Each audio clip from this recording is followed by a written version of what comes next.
Plaintiff Amber Bristol says all 4 of her brothers came back from serving overseas addicted to heroin, and within the past year and a half, she has buried all of them due to suicide. Amber claims the defendant has been her rock through all of this, but she's suing her today for crashing her car while driving drunk.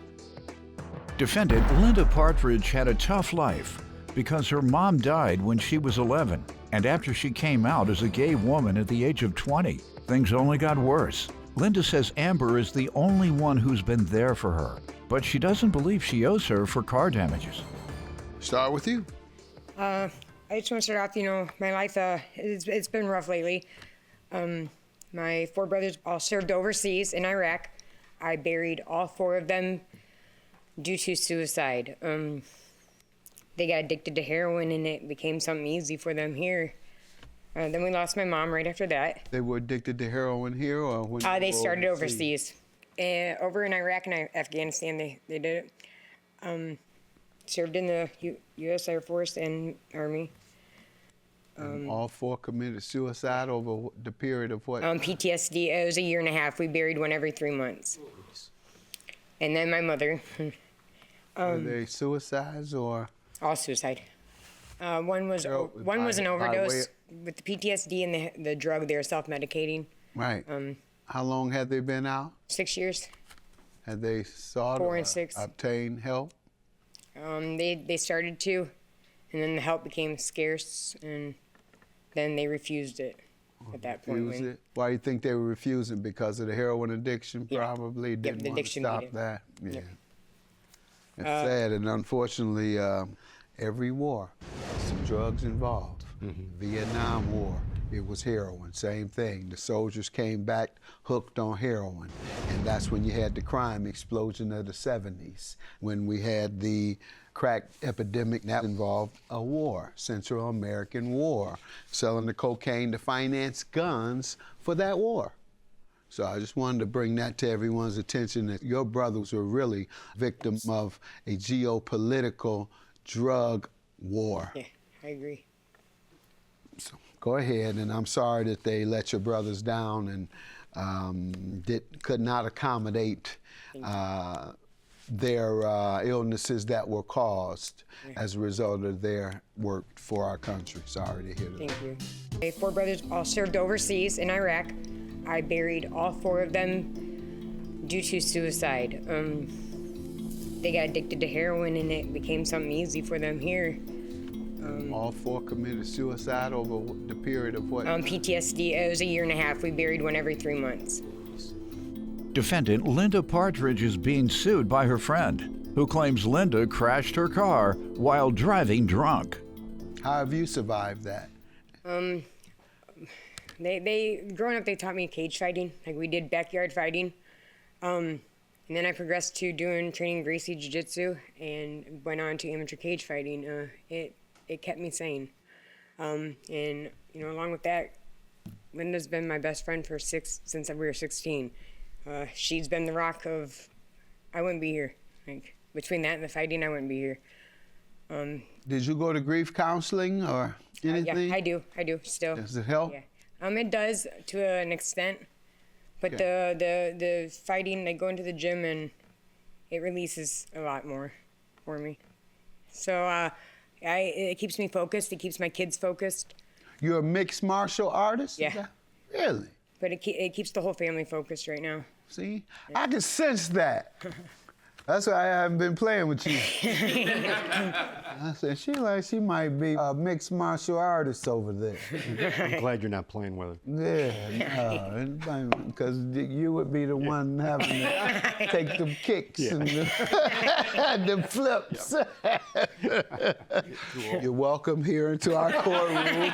We hope you have a pleasant day, and we pray that you win. But I must get some background. Let me hear from you, man. Well, it's not been easy for me either. Since I was 6 years old, everything's been difficult. Like, I've gone through losing my mom at 11,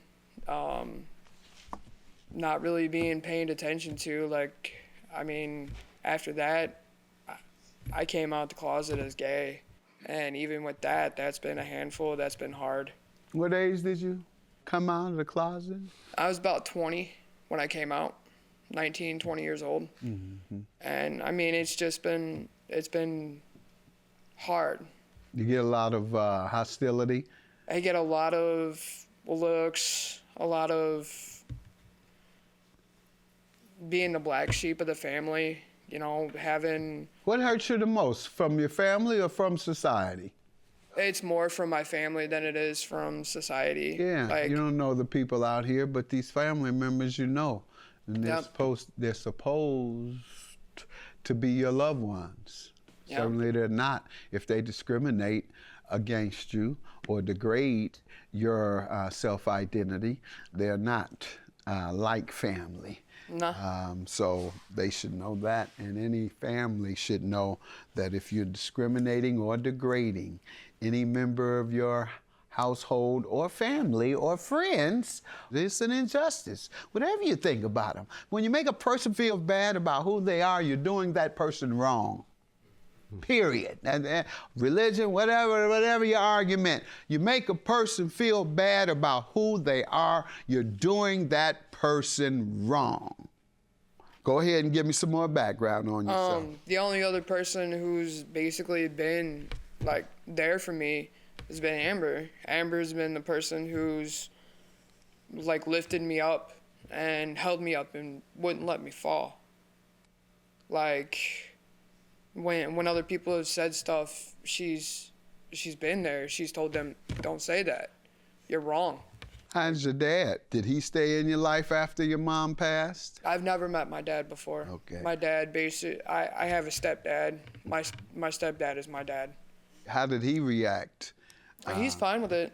Good. He loves Excellent. me. He loves me completely. There you go. There's All right. nothing. He's my dad. There He's you there. go. All right. Hats off to him. What's his name? Steve Lang. All right. And it's so serious because the more we learn, the more we know how it makes people feel when you say certain things, how it offends people. We shouldn't offend people at all under any circumstance. Don't say things that make people feel bad. That's bottom line. That's an easy way to avoid any of this. Just say to yourself, will this make a person feel bad if I say it? Defendant Linda Partridge is being sued by her friend, who claims Linda crashed her car while driving drunk. So let's get to the lawsuit about the damages. How did this occur? Linda asked if she could use my car when I got back from Wisconsin. I said, yeah, I agreed. I knew she was going out with the girls. No big deal. I woke up the next morning, take the kids to the doctor, and the passenger back door is pushed in. So I go in, really upset, and ask her what happened. She doesn't know if she hit something or someone hit her, so I'm assuming you're under the influence, which is fine. But you should have called me. No, it's not You should have fine. called me. Driving Ride under the influence. Or know what happened. Like, it's hard. Like, the door is hard to open. Ma'am, what do you say happened? I don't really remember that night. You were driving while drunk? That was a little tipsy, yeah. No, you were a lot if you can't remember. yeah, I was a lot. Yeah. So what was the damage? Was it totaled or? There was, they estimated it to 2,000. I have the Okay, yeah, I see 2,600 you're suing for. rear And passenger door. when you all discussed repayment, what has she said? We came to an agreement that every 2 weeks she would pay me $75 to $100 Okay. out of the paycheck. She has not paid nothing towards that. She's bought a few packs of diapers for me when I needed it, but When did it happen? July. She hasn't given you anything? No. Ma'am, what do you say? I don't feel that I owe. I feel that, you didn't have insurance on the car and that What does that have to do with you? That's between her, the state, if the state requires it, and her insurance company, meaning the amount and who they'll cover. They may or may not even have covered you. The question is, did you do anything wrong? That's the question. I don't. And if you didn't do anything wrong, getting drunk and getting drunk and damaging somebody's car, getting drunk so much so that you're blacked out is not doing anything wrong. I did do wrong, so. $2,672. Have a good day. Well, Linda knows I love her. We have that love-hate relationship. I'm sorry, but what's right is right, what's wrong is wrong. I apologize. I shouldn't have not told you about your car. And I love you no matter what. Thank you.